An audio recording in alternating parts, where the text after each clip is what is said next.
Friends, welcome to pepper fry. ನಾನು ಸುಷ್ಮಿತಾ, ಜೊತೆಗೆ ಸಂತೋಷ್. ನಾವು ಇವತ್ತು ಮಾಡತ್ತೀವಿ ಹೀರೆಕಾಯಿ ಹೆಣ್ಗಾಯಿ. ಇದು ರೊಟ್ಟಿ ಜೊತೆ, ಚಪಾತಿ ಜೊತೆ, ಬಿಸಿ ಬಿಸಿ ಅನ್ನದ ಜೊತೆ ಸಖತ್ ಕಾಂಬಿನೇಷನ್ ಆಗಿರುತ್ತೆ. ಮತ್ತೆ ಯಾಕೆ ಲೇಟು, ಬರ್ರಿ ನೋಡೋಣ ಹೆಂಗೆ ಮಾಡೋದು ಅಂತ. 1 ಟೊಮ್ಯಾಟೊ, 1 ಉಳ್ಳಾಗಡ್ಡಿ, 1 ಚಿಟಿಕೆ ಅರಿಶಿನ, ಹೀರೆಕಾಯಿನ ಹಿಂಗೆ ಕಟ್ ಮಾಡ್ಕೋಬೇಕು. ಮತ್ತು ಶುಂಠಿ, ಬೆಳ್ಳುಳ್ಳಿ, ಅರ್ಧ ಟೀ ಸ್ಪೂನ್ ಕೊತ್ತಂಬರಿ ಪುಡಿ, 1 ಬೌಲ್ ತೆಂಗಿನಕಾಯಿ, ಒಂದು ಸ್ವಲ್ಪ ಕೊತ್ತಂಬರಿ, ಸ್ವಲ್ಪ ಜೀರಿಗೆ, 1 ಇಂಚು ಚಕ್ಕೆ, 4 ಲವಂಗ, ಒಂದು ಸಣ್ಣದಾಗಿ ಕಟ್ ಮಾಡ್ಕೊಂಡಿರೋ ಉಳ್ಳಾಗಡ್ಡಿ, ಹುರಿದಿರೋ ಗುರೆಳ್ಳು 1 ಸ್ಪೂನ್, ರುಚಿಗೆ ತಕ್ಕಷ್ಟು ಉಪ್ಪು, 2 ರಿಂದ 3 ಟೇಬಲ್ ಸ್ಪೂನ್ ಎಣ್ಣೆ, 2 ಟೀ ಸ್ಪೂನ್ ಖಾರ ಪುಡಿ. ಫಸ್ಟು ನಾವು ಮಸಾಲೆ ರೆಡಿ ಮಾಡ್ಕೋಬೇಕಂದ್ರೆ ಒಂದು ಮಿಕ್ಸಿ ಜಾರಿಗೆ ನಾವು ಕಟ್ ಮಾಡ್ಕೊಂಡಿರೋ ತೆಂಗಿನಕಾಯಿ ಹಾಕಬೇಕು. ಆಮೇಲೆ ಕಟ್ ಮಾಡ್ಕೊಂಡಿರೋ ಈರುಳ್ಳಿ ಹಾಕಬೇಕು. ನಂತರ ಕೊತ್ತಂಬರಿ ಹಾಕಬೇಕು.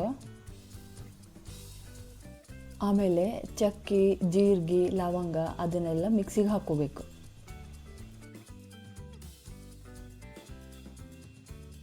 ಆರರಿಂದ 8 ಎಸಳು ಬೆಳ್ಳುಳ್ಳಿ, 1 ಇಂಚು ಶುಂಠಿ ಹಾಕ್ಕೋಬೇಕು.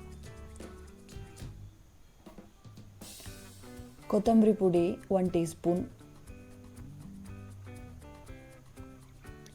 ನಾವು ಗುರೆಳ್ಳದು ಹುರ್ಕೊಂಡಿರ್ತೇವಲ್ಲ, ಅದನ್ನು ಹುರ್ಕೊಂಡಿರೋದನ್ನು 1 ಟೀ ಸ್ಪೂನ್ ಹಾಕ್ಕೋಬೋದು. ನಾವಿಲ್ಲಪ್ಪ ಅಂತಂದ್ರೆ ಹಂಗೆ ಡೈರೆಕ್ಟ್ ಪುಡಿ ರೆಡಿ ಇತ್ತು ಅಂತಂದ್ರೆ ಪುಡಿನ ಹಾಕ್ಕೋಬೇಕು.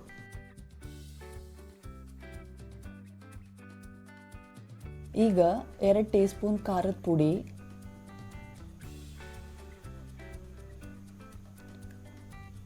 ರುಚಿಗೆ ಬೇಕಾಗುವಷ್ಟು ಉಪ್ಪು ಹಾಕೋಬೇಕು.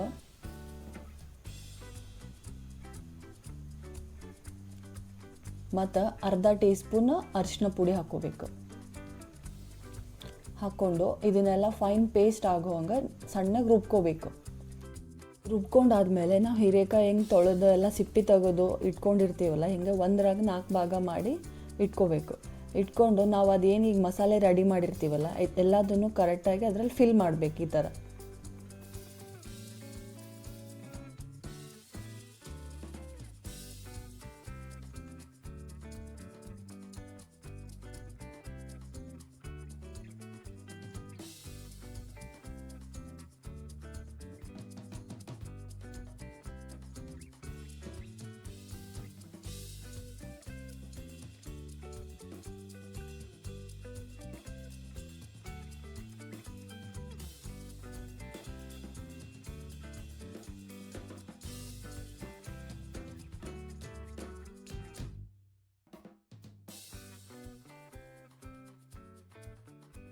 ನಾವು ಎಷ್ಟು ಪೀಸ್ ಕಟ್ ಮಾಡ್ಕೊಂಡಿರ್ತೀವಲ್ಲ ಹೀರೆಕಾಯಿ, ಅದನ್ನೆಲ್ಲ ಈ ಥರ ನೀಟಾಗಿ ಒಂದೊಂದೇ ಫಿಲ್ ಮಾಡಿಕೊಂಡು ಒಂದು ಪ್ಲೇಟ್ನಾಗ ಕರೆಕ್ಟಾಗಿ ಜೋಡಿಸ್ಕೊಂಡು ಇಟ್ಕೋಬೇಕು. ಇದು ಮುಳುಗಾಯಿ ಜೊತೆನೂ ಇದೇ ಥರ ಮಾಡ್ಕೊಂಡು ತಿನ್ಬೋದು. ಮತ್ತು ದೊಣ್ಣೆ ಮೆಣಸಿನ್ಕಾಯಿ ಜೊತೆಗೂ ಈ ಥರ ಮಾಡ್ಕೊಂಡು ತಿಂದ್ರೆ ರೊಟ್ಟಿ ಜೊತೆಗಂದ್ರೂ ಮಸ್ತ್ ಕಾಂಬಿನೇಷನ್ ಇರ್ತೈತಿ. ಈಗ ನಮ್ದು ಈ ಥರ ಎಲ್ಲ ಹೀರೆಕಾಯಿ ಒಳಗೆ ಫಿಲ್ಲಿಂಗ್ ಮಾಡ್ಕೊಳೋದೆಲ್ಲ ರೆಡಿ ಆಯಿತು. ಸೊ ಈಗ ರೆಡಿ ಆದಮೇಲೆ ನೆಕ್ಸ್ಟ್ ಒಂದು ಬಾಳೆ ಇಟ್ಕೋಬೇಕು. ಬಾಳೆ ಇಟ್ಕೊಂಡು ಅದ್ರಾಗ 3 ರಿಂದ 4 ಟೇಬಲ್ ಸ್ಪೂನ್ ಎಣ್ಣೆ ಹಾಕ್ಕೊಂಡು ಸಣ್ಣದಾಗಿ ಕಟ್ ಮಾಡ್ಕೊಂಡಿರೋ ಈರುಳ್ಳಿ ಹಾಕ್ಕೋಬೇಕು. ಒಗ್ಗರಣೆಗೆ ಈರುಳ್ಳಿ ಹಾಕ್ಕೊಂಡು ಒಂದು ಸ್ವಲ್ಪ ಫ್ರೈ ಮಾಡಬೇಕು. ಅದನ್ನು ಸ್ವಲ್ಪ ಗೋಲ್ಡನ್ ಬ್ರೌನ್ ಬರೋ ತನಕ ಈರುಳ್ಳಿ ಫ್ರೈ ಮಾಡಬೇಕು. ಅದಾದಮೇಲೆ ಟೊಮೆಟೊ ಹಾಕ್ಕೋಬೇಕು. ಟೊಮೆಟೊ ಹಾಕ್ಕೊಂಡು ಒಂದು 2-3 ನಿಮಿಷ ಫ್ರೈ ಮಾಡಬೇಕು. ಅದು ಟೊಮೆಟೊ ಅದರಲ್ಲಿ ಸ್ವಲ್ಪ ಸಾಫ್ಟ್ ಆಗ್ತೈತಿ. ಈಗ ಅದು ಮಸಾಲೆ ತುಂಬ್ಕೊಂಡಿರೋ ಹೀರೆಕಾಯಿನ ಒಂದೊಂದೇ ಪೀಸಾಗಿ ಸೈಡಾಗಿ ಹಿಂಗೆ ಇಟ್ಕೊತ ಹೋಗಬೇಕು. ಸ್ವಲ್ಪ ಹುಷಾರಿಂದ ಇಡಬೇಕು, ಎಣ್ಣೆ ಬಿಸಿ ಇರ್ತೈತಿ.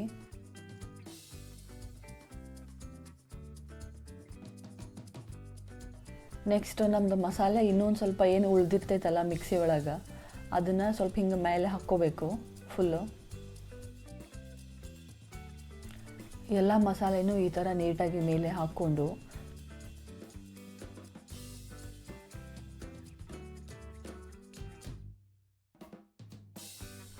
ಒಂದು 2 ಸಲ ಮಸಾಲೆನ ಈ ಥರ ಹಿಂಗೆ ಸ್ವಲ್ಪ ಕೆಳಗೆ ಮೇಲೆ ಎಲ್ಲ ಹೀರೆಕಾಯಿಗೂ ಫುಲ್ ನೀಟಾಗಿ ಮಸಾಲೆ ಹತ್ಕೊಳೋ ಥರ ಸ್ವಲ್ಪ ಫ್ರೈ ಮಾಡ್ಕೊಡ್ರಿ.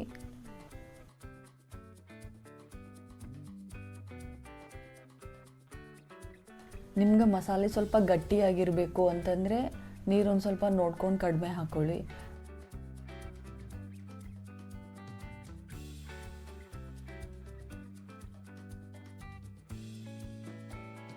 ನಮಗೊಂದು ಸ್ವಲ್ಪ ಗ್ರೇವಿ ಜಾಸ್ತಿ ಬೇಕು ಅನ್ನೋದ್ರ ಜೊತೆ ತಿನ್ನಕ್ಕೆ ಮಸ್ತ್ ಇರ್ತೈತಿ ಅಂತಂದ್ರೆ ಸ್ವಲ್ಪ ನೀರು ಜಾಸ್ತಿ ಹಾಕ್ಕೊಂಡು ಸ್ವಲ್ಪ ಸ್ಲೋ ಆಗಿ ಕೈ ಆಡ್ಕೊರಿ.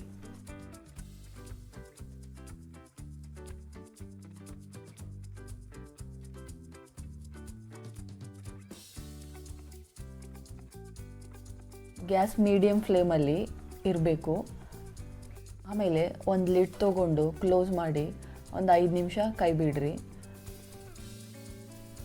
5 ನಿಮಿಷ ಆದಮೇಲೆ ಒಂದ್ಸಲಿ ಮುಚ್ಚಳ ತೆಗೆದು ಕೈ ಆಡಬೇಕು ಒಂದ್ಸಲಿ. ಆಮೇಲೆ ಪ್ರತಿ 5-5 ನಿಮಿಷಕ್ಕೂ ಈ ಥರ ಹೀಗೆ ಮುಚ್ಚಳ ಕ್ಲೋಸ್ ಮಾಡಿ ಕೈ ಆಡ್ರಿ. ಒಂದು 10ರಿಂದ 15 ನಿಮಿಷ ಇದೇ ಥರ ಪ್ರೊಸೆಸ್ನ ಕಂಟಿನ್ಯೂ ಮಾಡಬೇಕು. ಪ್ರತಿ ಸತಿನೂ ಕೈ ಆಡಬೇಕಾದ್ರೆ ಹೀರೆಕಾಯಿನ ಸ್ವಲ್ಪ ನೋಡ್ಕೊಂಡು ನಿಧಾನವಾಗಿ ಕೈ ಆಡಿಸಿ. ಆಮೇಲೆ ಲಾಸ್ಟಲ್ಲಿ ಸ್ವಲ್ಪ ಕೊತ್ತಂಬರಿನ ತೆಗೆದು ಅದ್ರ ಮೇಲೆ ಹಾಕಿದರೆ ನಮ್ಮ ಹೀರೆಕಾಯಿ ಹೆಣ್ಗಾಯಿ ತಿನ್ನಕ್ಕೆ ಮಸ್ತ್ ರೆಡಿಯಾಗಿರ್ತೈತೆ. ರೊಟ್ಟಿ ಜೊತೆ ಅಂತೂ ಬೆಸ್ಟ್ ಕಾಂಬಿನೇಷನ್.